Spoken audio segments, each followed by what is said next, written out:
Volkswagen achève de lever le voile sur le Tiguan de troisième génération. Ce SUV compact, concurrent des Renault Austral, Peugeot 3008, Hyundai Tucson et consorts, a une importance capitale. En effet, il est actuellement le modèle de la marque qui se vend le mieux à l'échelle internationale. C'est aussi l'un des SUV les plus vendus dans le monde. Plus de 7,5 millions de Tiguan ont été écoulés depuis son lancement en 2007. Pour autant, Volkswagen ne s'est pas endormi sur ses lauriers au moment de renouveler son best-seller. Comme la nouvelle Passat, le Tiguan 3 est très une version modifiée de l'architecture MQB, logiquement baptisée MQB Evo. Style extérieur, présentation intérieure, système d'infodivertissement, motorisation, tout change ou presque.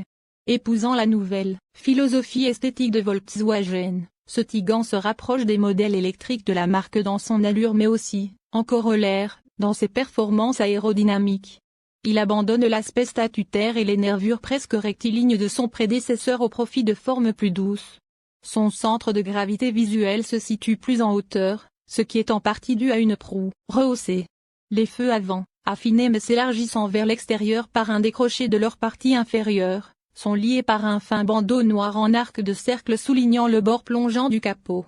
En option, la partie supérieure de cette bande comprend un jonc lumineux. Le bouclier avant est occupé par une prise d'air très imposante pour compenser l'absence de grille de calandre. Sur les côtés et en dessous, d'autres ouvertures optimisent le guidage du flux d'air. Sur les flancs du précédent Tiguan, un pli marquant la ceinture de caisse était aligné avec les poignées de porte sur toute la longueur de l'auto. Cette nervure est remplacée par deux arêtes courbes séparées accentuant le galbe des ailes, et les poignées ont été placées plus bas. Le design de la poupe fait écho à celui de la partie avant, avec un becquet de toit se prolongeant le long des montants du hayon et des feux arrière horizontaux. Le bandeau qui les relie est noir de base, lumineux en option ou en haut de gamme.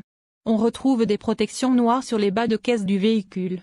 Le Tiguan s'allonge de 3 cm pour s'étendre sur 4,54 m. Son empattement de 2,68 m demeure inchangé, comme sa largeur de 1,84 m et sa hauteur de 1,64 m. Avec un CX de 0,28, le SUV affiche un coefficient de traînée aérodynamique inférieur de 15% à celui du précédent modèle, au profit de sa consommation énergétique. L'adoption de la version Evo de la plateforme MQB a permis l'intégration d'une nouvelle architecture logicielle, qui va de pair avec un agencement de l'instrumentation totalement repensé. Le tableau de bord numérique personnalisable de 10,25 pouces est intégré à la planche de bord mais dénué de casquette. Il peut être complété, en option, par un affichage tête haute. Le nouvel écran tactile central, placé bien plus haut que précédemment, mesure 12,9 ou 15 pouces de diagonale suivant le niveau d'équipement. Cette grande dalle donne accès à la 4e génération du système d'infodivertissement MIB, annoncé comme plus ergonomique. La barre supérieure de ce moniteur, affichée en permanence, peut être personnalisée avec des raccourcis vers les applications les plus fréquemment utilisées par le conducteur. La barre inférieure, toujours visible elle aussi, permet de définir les réglages de la ventilation. Les contrôles de température et de volume audio passent par le bandeau capacitif rétroéclairé qui se trouve juste sous le moniteur. Un nouvel assistant vocal baptisé ID a fait ses débuts. Aucune boîte manuelle n'est proposée. La console centrale a ainsi pu être débarrassée du sélecteur de la transmission, remplacée par un commodo situé derrière le volant. À la place d'un levier de vitesse traditionnel on trouve une molette dédiée au mode de conduite, qui fait aussi office de commande alternative pour le volume audio. Ce contrôleur, qui intègre un petit écran OLED, permet également de basculer d'une ambiance intérieure à une autre. Ces 4 atmosphères prédéfinies, louange, énergétique, joie et minimale, associent éclairage d'intérieur et liste de lecture musicale sur Spotify et Apple Music. L'atmosphère Mi permet de personnaliser l'expérience. La place dégagée entre les deux sièges avant a permis d'installer, selon les versions, un grand rangement ou un double chargeur à induction. Le coffre, accessible via un ayon motorisé main libre en haut de gamme, gagne 37 litres pour offrir un volume de 652 litres banquette coulissante en place. C'est 77 litres de plus qu'un Renault Austral, qui ne rend pourtant que 3 cm en longueur au Tiguan. Volkswagen indique pas l'espace aux jambes à l'arrière mais annonce une garde ou toit rehaussée d'1 cm au second range, où elle atteint 1,02 m. Le nouveau Tigан bénéficie du système XDS, qui simule un blocage de différentiel en agissant sur les freins pour améliorer la tenue de route en virage. En option, le SUV peut aussi avoir droit à la suspension pilotée DCC Pro à double valve de nouvelle génération, qui promet davantage de différenciation entre ces modes. Mais les plus grosses évolutions mécaniques se trouvent sous le capot. Le moteur 4 cylindres essence 1.5 TSI Evo 2, avec cycle millet, désactivation de cylindres et turbocompresseur à géométrie variable, est proposé dans différentes configurations. 2 son micro-hybride 48 volts, ETSI, offrant 130 chevaux ou 150 chevaux. 2 sont hybrides et rechargeables, E-hybride, avec 204 chevaux ou 272 chevaux.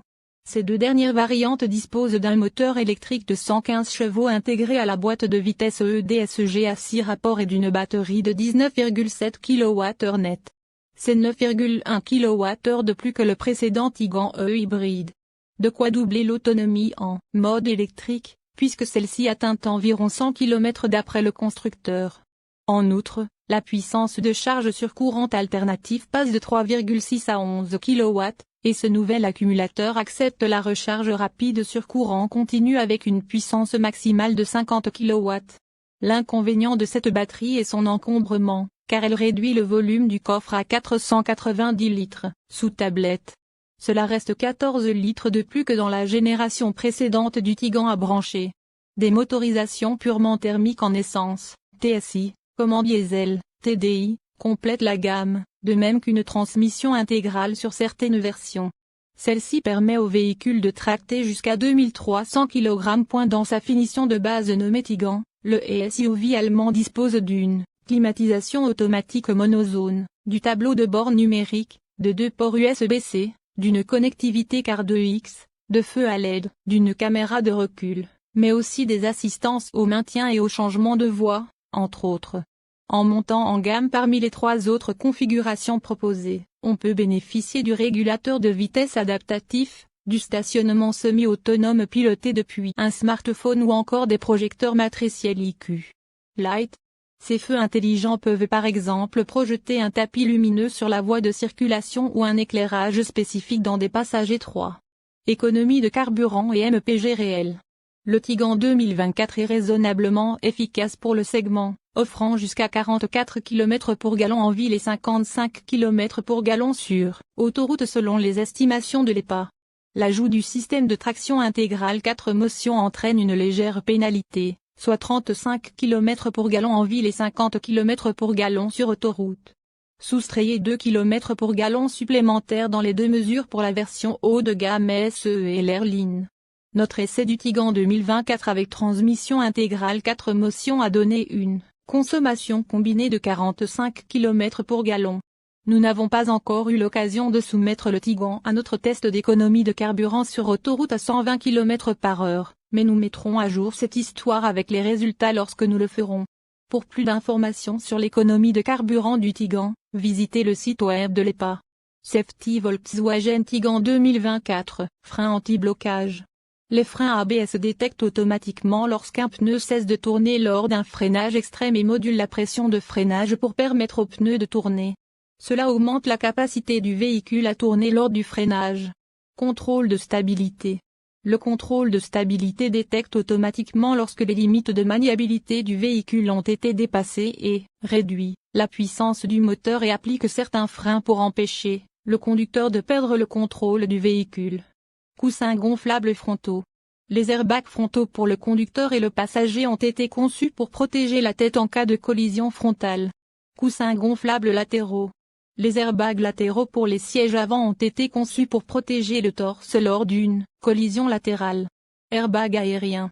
Les airbags aériens sont utilisés pour protéger la tête des occupants en cas de collision latérale ou de retournement. Prétensionneurs.